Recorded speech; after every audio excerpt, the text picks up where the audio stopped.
Kecelakaan maut Fortuner tabrak sepeda dan truk di Kembangan, 1 orang tewas. Kecelakaan lalu lintas berujung maut terjadi di Jalan Meruya Ilir, Kembangan, Jakarta Barat, pada Senin, 24 November 2025, malam. Seorang pengemudi Toyota Fortuner berinisial JDS, 36 tahun, dilaporkan tewas di lokasi kejadian. Kanit Gakum Satlantas Polres Metro Jakarta Barat AKP Joko Siswanto mengonfirmasi insiden yang terjadi sekitar pukul 19.30 WIB itu.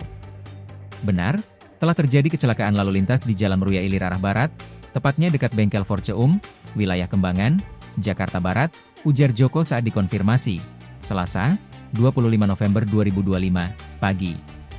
Menurut Joko, peristiwa bermula saat Toyota Fortuner bernomor polisi B2612BJC yang dikemudikan JDS melaju dari arah timur menuju barat. Setibanya di dekat bengkel Forceum, kendaraan tersebut menyerempet seorang pesepeda berinisial R, 51, yang sedang melintas searah.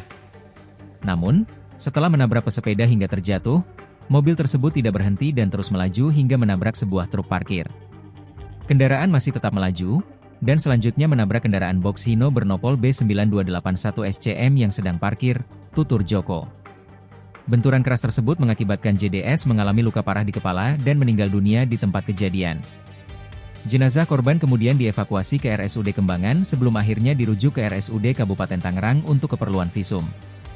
Sementara itu, pesepeda yang terlibat mengalami luka memar pada kaki.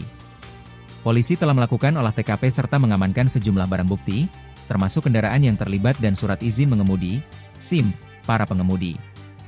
Hingga saat ini, penyebab pasti insiden masih dalam penyelidikan.